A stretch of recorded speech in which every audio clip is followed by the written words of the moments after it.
Well, firstly, I hope this video finds you safe and well. Who would have thought a few weeks ago that we'd be in the position that we're in right now? Thank you for logging on. This is my video diary from March, and as a lot of you will know, that was the time when we could get out there and still go fishing, and it did actually include a couple of fantastic events. So this is my video diary for March.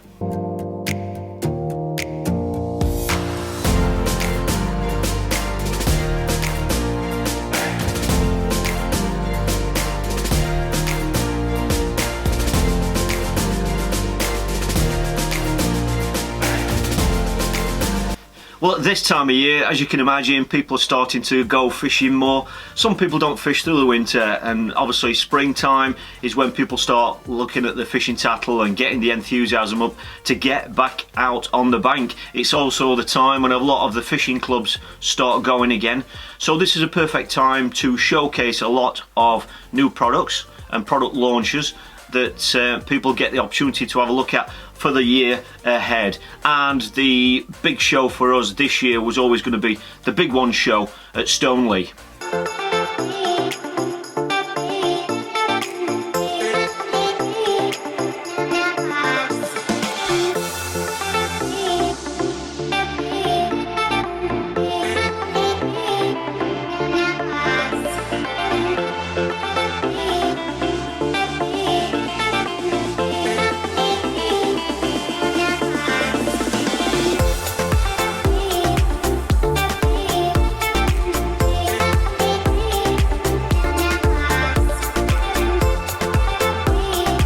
Well, today we are at Stoneleigh for the Big One angling show.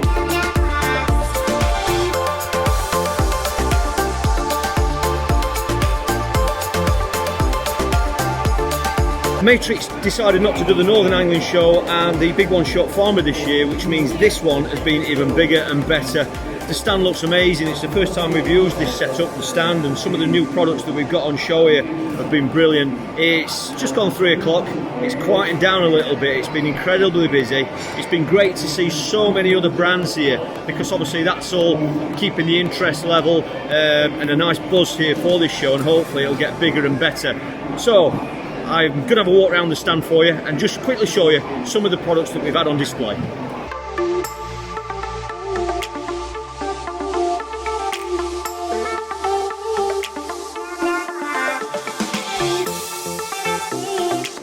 Well, there's a new stand for this year. We've got the rollers. These are unbelievable how many of these they've been selling. Absolutely. They've just flown off the shelves this month and last month. All sorts of shapes and sizes now. We've just got a lot more flexibility with these. Obviously a lot of the venues that we're fishing, they've got high banks behind them. There might even be low banks that go down behind you. It just obviously makes shipping the pole back much easier. We've got the new seat box. I've been dying to get my hands on mine. Finally got mine now. There's the rest of the graphics on the new setup. How about that for a nice setup? Double keep net. That's the new keep net bar that a lot of you have seen me use. You can get up to 4 keep nets on there, which is brilliant for some of these commercial fisheries, but that's a very common setup now. It's the same sort of setup I use. Obviously with the extendable extending side tray. We've got another of the new boxes, the XR36, but that's the black version. We've got the 2 versions. That one is obviously our now well-known lime green frame. This is the black version. I can't really show you this. This is a bit of the feeder counter where we've been doing lots of tank testing, but still very busy. Usually on the Sunday afternoon it quietens down a little bit, but as you can see it's still very popular. We've got the feeders here that a lot of you have seen me using. These are the Orbit feeders. Really popular. I'm going to be using them a lot over the next few weeks when I go to, certainly in Spain. We're going to be using them. That's the more uniform style horizon feeder that you've seen me use a lot of. And we've also got these that I'm going to be using a lot of this year as well. They're the side weighted ones. They're going to be great because it's such a big flat surface area there of that weight. That's going to sit much nicer on some of the softer bottom lakes that we're now fishing. this has been the surprise, or one of the surprises for the show. The platform that loads of you have known about and have actually gone out and bought, it actually converts to a barrow. It's been quite a big hit, this one. It's got the new additions to the platform from the Mark 1. So we've got the spirit level, which is actually built into the frame.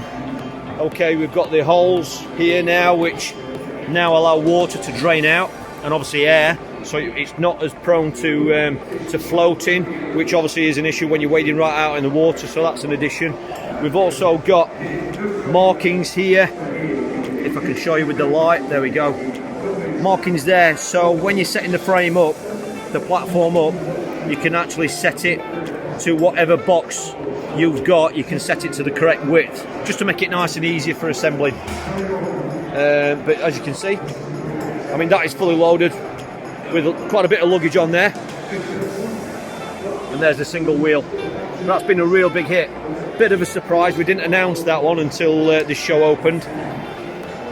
I can't believe, as most of you know, I haven't really done much pole fishing recently, but I cannot believe how successful and how popular this slick range has been this weekend. It's been unbelievable, and I've learned a lot about it as well. Jamie Hughes has been here and Warren Martin has been telling me about the advantages of that, but that's been really, really popular.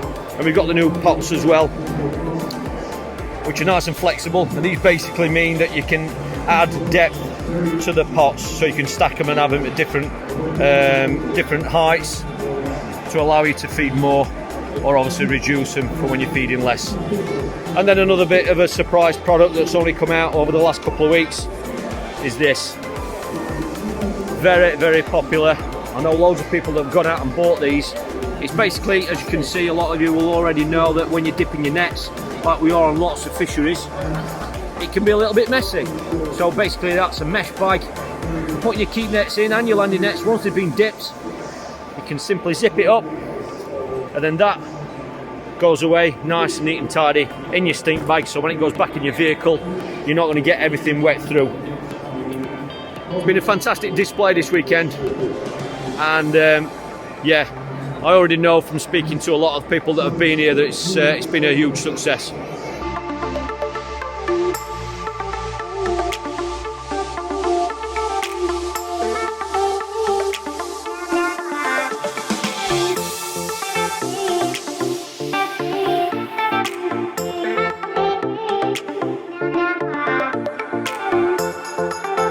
It's been an incredibly busy show. It's gone a little bit quiet now, so it's Sunday afternoon. We're gradually going to start winding down and packing all this gear away now. It's obviously quite a bit of an expensive excursion to come and put on a show like this, but it's really worth it. There have been so many anglers that have been here today that have been able to see products that they can't really see in their local tackle shops. So, you know, if you ever get the opportunity to come along to a show like this, then it's obviously great to come along and see the products. You can see some of the new releases first, and you also get to meet some of the anglers that you see in lots of the videos, and it's just nice to shake hands and meet some of the people that watch all the videos that we produce and support the brand. So hopefully we'll be seeing you next year, but this show, it looks like it's just going to get bigger and better.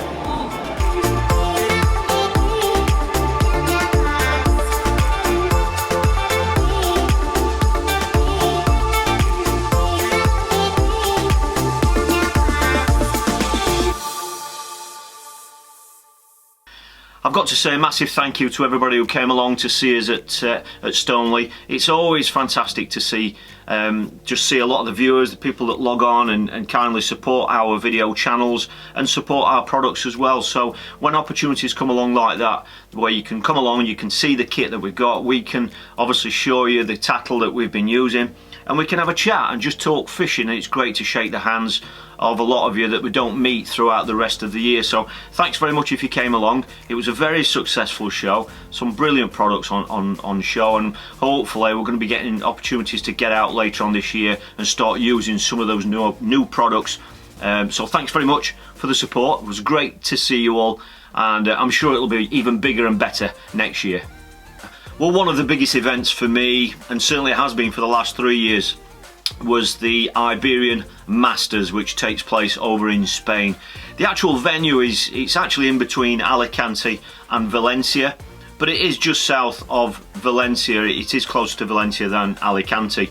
We usually fly to Alicante and then just drive up the coast and go and compete in that 3-day event. It's a fantastic competition. I'm sure a lot of you will have seen my videos from previous years, and this year I did film the event as well. So I just thought I'd give you just a few snippets of how that competition went, about the trip, because I love documenting the whole event, because it's like the World Pairs, you know, half of the actual half of the effort and time that goes into competing in this event is all about the travelling. It's about managing your kit, managing your tattle, and I know a lot of you have seen this full-length video already. It is live over on my YouTube Catch Fishing channel, so if anybody wants to watch that full-length film, then obviously feel free to go and have a look at that when you've watched this video. But here's a few snippets from that event just to give you a taster of what it was all about.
Well, I've got to openly admit that there was only one downside to the event this year, and that was the actual fishing, and the result. It fished hard in areas, and you know, we expected it to fish a little bit better than it did, to be fair. End pegs didn't dominate, but there was certainly the ones to draw. You know, you definitely needed to be on an end or second from the end just to give you a chance of catching a few fish. But it was pretty random over the 3 days. You know, there were weights in the middle of some sections as well. So all in all, it's a fantastic event. You know, if anybody ever gets a chance to go and compete in that, I strongly recommend it, just like I do with the World Pairs. You know, if you're able to just go and experience it, I strongly recommend it. It is an open event. I get asked about that every year. It is an open event, and you know, it's generally first come, first served. Because I think it's just about reached its maximum now, its maximum capacity. They can't really get any more anglers on there by using the current match length. So it's a fantastic event. I love the trip. It's more of a holiday now, because I can take Dad along with me on that event, you know, because I can't take him on some of the other the events that are abroad, like the World Pairs and things like that. But this trip I can take him with me, and so it's a bit of a holiday as well, you know. But it was a fantastic event. Immaculately ran again. It's one of the best events you'll go on, and it's always fantastic to see all those anglers from other countries, from all those different nations, just, you know, all being together in the same hotel and just sharing the experience together. So if anybody gets the chance to go and fish that, then I strongly recommend it, and I certainly hope I'm back there again next year. Well, it was very much a case of hitting the ground running after the Iberian Masters, because only literally of 3 or 4 days after that there was the small matter of the Golden Rod final at Larford Lakes.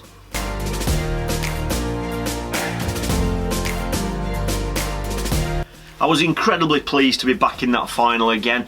You know, it's one that I've really been looking forward to. I hadn't, because of the Iberian Masters and then the flooding there as well at Larford Lake, which happened a few weeks prior to that.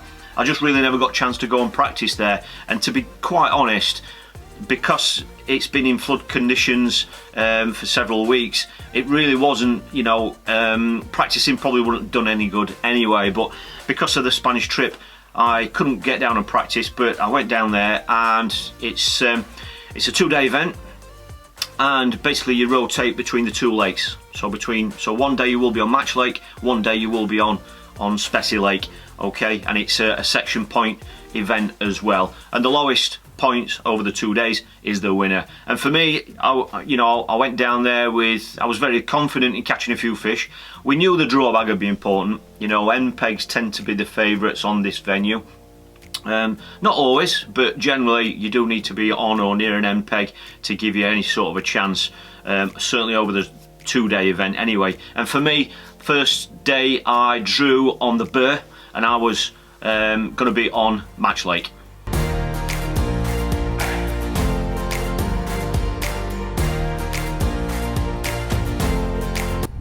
We are on the Burr. There we go. As you can see, the water level has dropped now quite a bit. It's down the bank. For those that don't know, that is Spessy Lake. This is Match Lake. This is my home for today. Christening the new box, the XR. Finally got hold of it. I've drawn peg, which is not the permanent peg, 31. Now, a bit of history. This peg actually won this lake yesterday, and that was with Darren Cox. Darren Cox drew it. It was about 80 odd pound, and Darren today has drawn, that was the practice open match. Darren is there. He's gone and drawn peg 1 on the grass bank. That, for those that have seen one of my most recent videos from Larford, that is the area that I fished, just there. So it's an end peg. So obviously, well, I'm assuming Darren fancies that, but everyone's expecting some fish to come off that today. This is 31. There's peg 32 here, and then 33 on the end peg is Mark Deakin on the end peg. For some reason, these two pegs here didn't produce yesterday. Don't know why, I wasn't here, but this is me for today. This lake is, we're not going to be targeting any silverfish. It's going to be all about F1s and carp.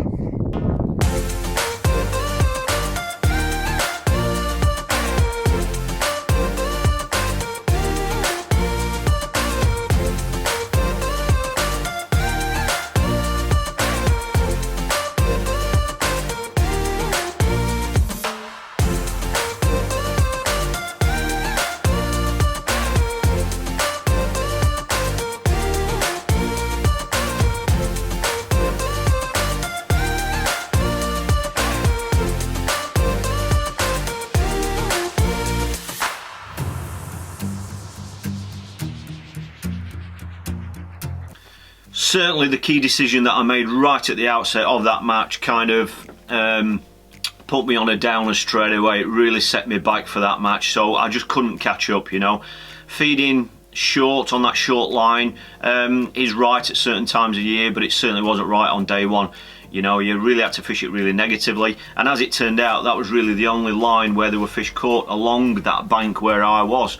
So in effect, I'd fed an area quite positive, but as it turned out on that day, that was the only area where any fish were coming from anyway. So that was a big mistake, and certainly one that went straight in the diary, and that's a mistake I definitely won't be making again.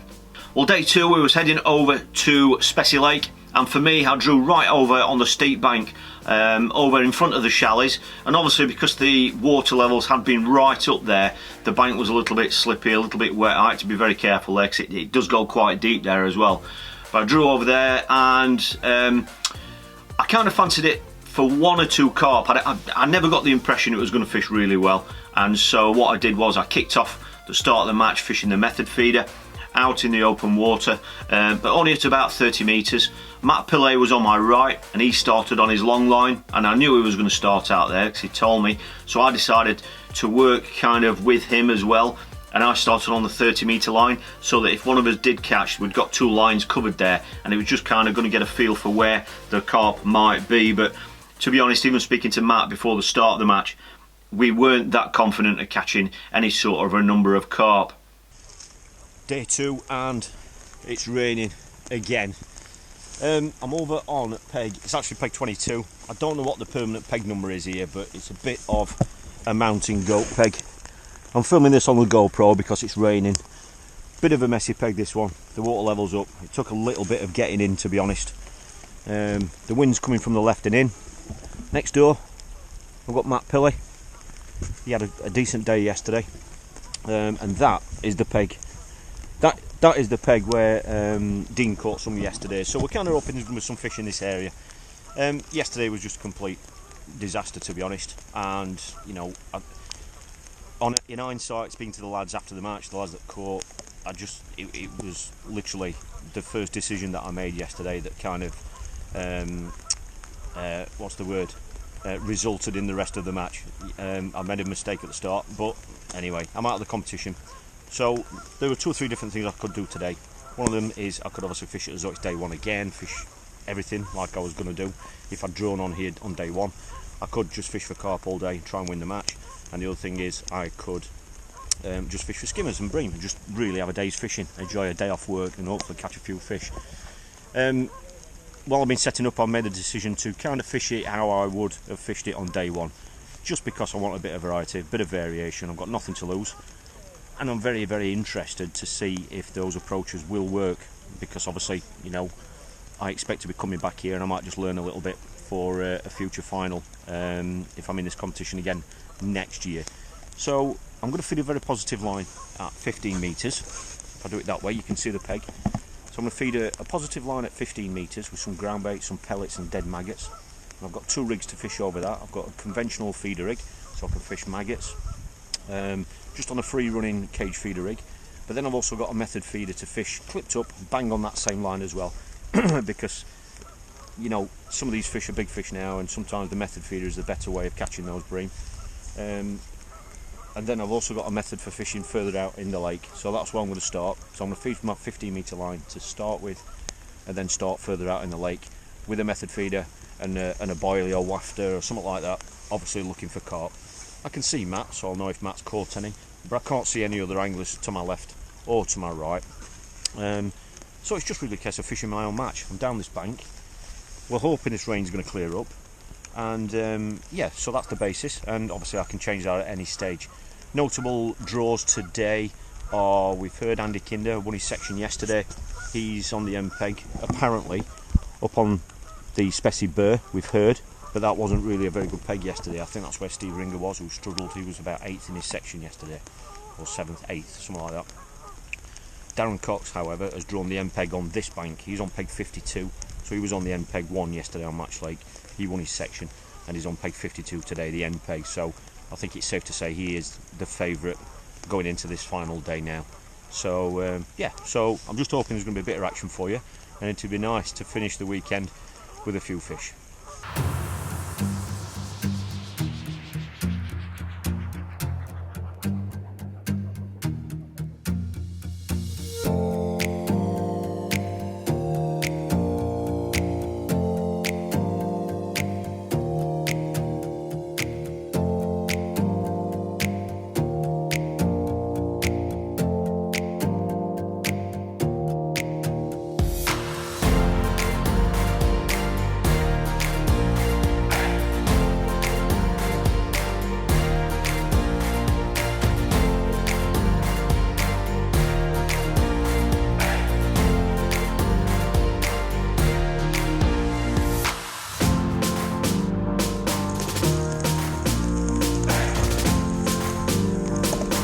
So after fishing for carp for about 2 hours, I'd fed quite a positive line at about 14 metres, and I just thought, you know, if there are some big bream there in numbers, then, you know, if the carp aren't going to feed, and you see sometimes there you might only need 30 or 40 pound to win a section there when it is fishing hard, and you can certainly get that at bream. So I fed that positive line at 14 metres just in case, and after 2 hours I've not had a sign on the carp lines. I also went further out with the method into the middle of the lake as well, and there was just nothing. There were no line bites, nothing, not even skimmers. You weren't even coming back with, you know, nuisance skimmers. So it was evident that there weren't many carp going to feed just there. So I went on that line and I managed to catch a few skimmers, but by tweaking 1 or 2 things and changing my feed, I actually managed to single out 1 or 2 bigger fish. So I did have a little run of fish.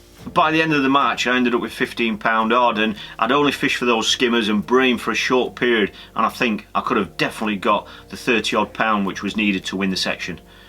So on day 2, whilst I did catch a few fish, if I'd just gone down the skimmer and the bream route for the full duration of the match, I definitely would have had the £30 plus to have won the section, but it was still too late for me in that competition after day 1's disaster. But well done to Jeff Ringer, he won the section on the last day, and you know, you go there and you've got to fish for carp, end of story, you know, you've got to fish for carp. At some stage. I'm not saying you need to do it for the full match, and that's what we did, and they didn't feed, but at least we'd gone for them. Matt Pilley spent most of the day, if not all the day, going for carp, and they just never fed. They just never fed. So, you know, when venues switch off like that, you know, you've got to make your decisions, and sometimes you make your bed, and when that's the case, you've got to lie in it. But it was fantastic to be there in that goldenrod final again. I will obviously hoping and trying to get there again next year. And yeah, it's going to be interesting to see what the qualification campaign is going to be like at the back end of next year again. But yeah, I'd love to be in that final again.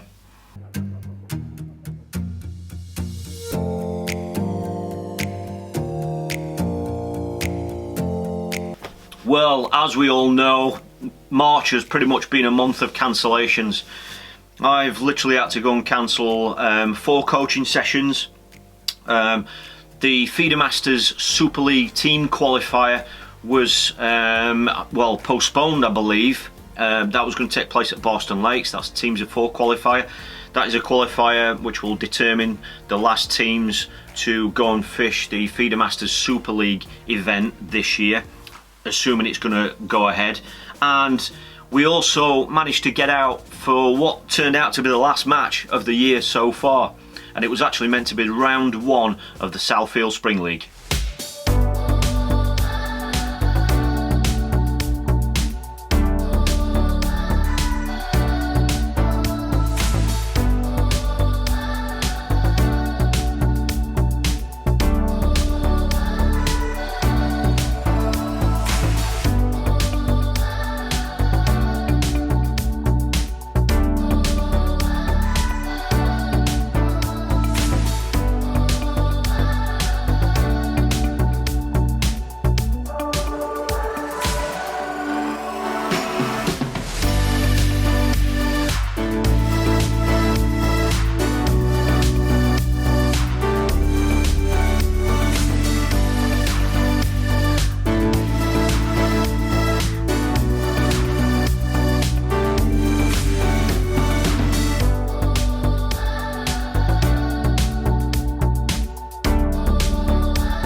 Now this is a league that I've really been looking forward to. I nearly didn't fish it again. I mean, I did well in it last year, and I was really looking forward to it. Once I made my mind up I was going to fish it. It's a 6-match league. If anybody wants to have a look at that league, there is a playlist and 6 videos of the series on my YouTube channel, the Catch Fishing channel. So if anybody wants to watch the live matches from the series last year, those videos are there to watch. But this was the last match, and we knew pretty early on, or we had a feeling, I certainly did early on, that that could actually be the last match in the series, and the series would get abandoned or postponed or just cancelled altogether. And that's exactly what happened. So I made the decision I was going to film the match. So I filmed it as a live match video, and you know, it turned out to just be an open match. So I did film it. So here's some of that footage from that match for you. Well, like I said, I haven't fished here for absolutely months and months and months. I've done a couple of coaching sessions here, but certainly not in a match situation. I've seen some of the results, and there have been some fish caught in this area in the 40s. And I've spoke to a couple of lads what have been coming, and they say, you know, it's a good draw today. So hopefully there's going to be some fish here.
Well, it was a very tight match, but very, very typical of Southfield.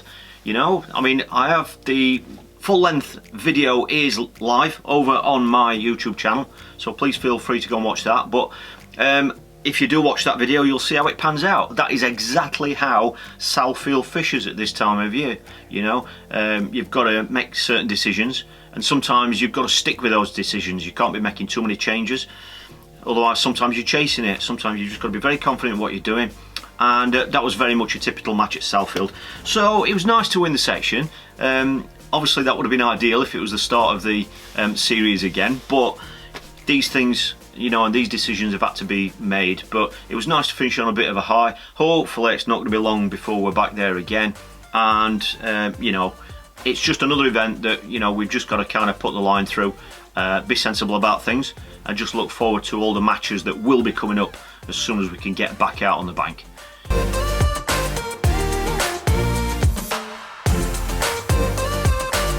Well, the remainder of March was really spent right here doing loads and loads of filming. I've been doing lots of uploads on both my channels, on the YouTube channel and my membership channel, and you know, viewers and subscribers to those channels will be aware that, you know, I am going to keep rolling plenty of videos out. I've relaunched the Buyer's Guide, which is a series about fishing baits. I'm no longer attached currently to any sort of manufacturer or bait manufacturer.